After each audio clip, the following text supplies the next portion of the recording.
Hello, welcome to Illinois Stories. I'm Mark McDonald near Jacksonville, where these grass-finished cattle actually have much in common with bison. This story about organically raised cattle will explain. Well, Ron, let's start at the beginning when we're talking about this sustainable. I assume that's what we'll call it until you get a better term for it. The sustainable ranching. We're looking at mom and we're looking at a calf there. So this calf is the back end of that calf is what, a couple of days old maybe? Probably about 4 days old. Mm-hmm. About 4. How many calves how many calves will you expect this spring? About 135 to 140 this spring, and they'll all fall within about a 60-day period. Mm-hmm. Mm-hmm. And why do you want to start calving around like toward the end of April? We want to mimic Mother Nature, and we want the calves to be born on green grass as opposed to wintertime because of the elimination of problems that occur in another time frame. Mm-hmm. I want to walk back to our left over here because we got a couple of calves over here. I want to see if we can get close to them without scaring them off. Okay, sure. So let's just walk right around this way here, and we'll see if they'll let us get close enough. And while we're doing that, we're going to talk about mom's licking his ear there, cleaning him up a little bit. While we're doing that, let's talk about the varieties of cattle you have out here. We're looking at the black one here. Is that a black Angus? Those are basically black Angus, black cattle, yes. And then the red ones are beef masters, and the breed was started around the turn of the century in South Texas. Mm-hmm. And the developer now has a ranch in Colorado, the Lassiter family.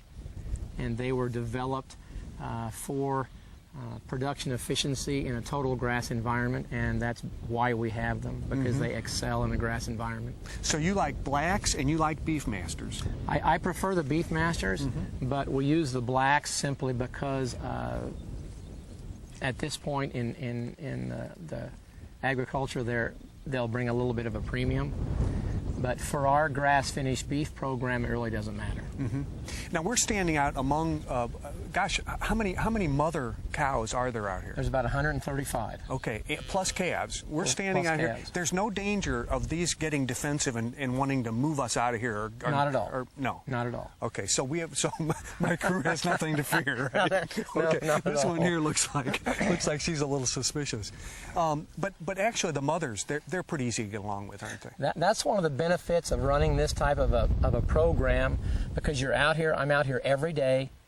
You establish basic trust, and because we operate on a nature-based program where we know predator versus prey, the concept, so we approach our cattle,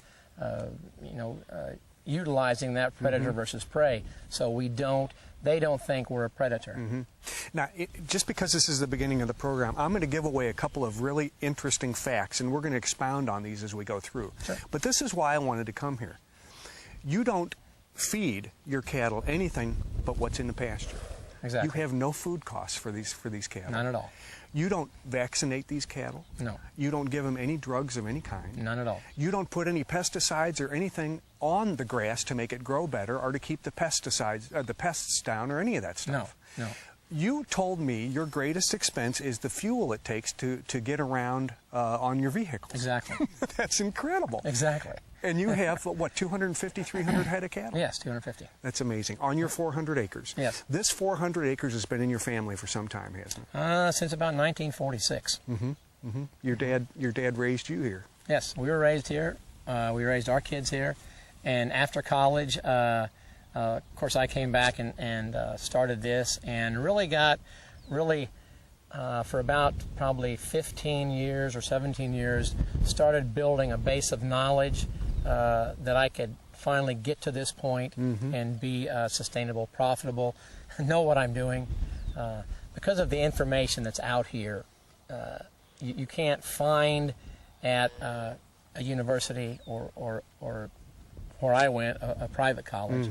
You have to pick it up out here. You have to listen to what's going on out here. We're in one of many pastures. How big is the pasture we're in that you have all these mother cows? This pasture is probably about 15 to 17 acres. Are most of your pastures that size? They're smaller, and they need to be a lot smaller to be more effective to graze more effectively. And we're going to talk about that too, because part of the point here is the reason you can feed these animals this successfully on this much property is because you only use parts of it at a time, and then it goes fallow and it grows up, and then you put them back out there again. Exactly. Of course, that took you a while to learn that too, didn't it? Because it's a system. Oh yeah, it takes it takes probably 15 years because you're on a pretty good learning curve, because you've stepped away from conventional grazing, which is just put the animals out there and bring them in 8 or 9 months, to you're moving them continually, and that is dependent on the growth of the grass. Theoretically, you want to keep the grass vegetative. You want to prohibit the grass from putting out seed shoots, which you can see right now, but there's no way to keep ahead of that with all the rain we've been getting. But it takes a lot of observation, a lot of integration, a lot of absorbing a lot of these facts that are out here, and it takes a lot of time. It takes a lot of time. And as I've always believed, that as my knowledge increases, my opportunities will also increase. And that has proven to be pretty successful over the last 20 or so years.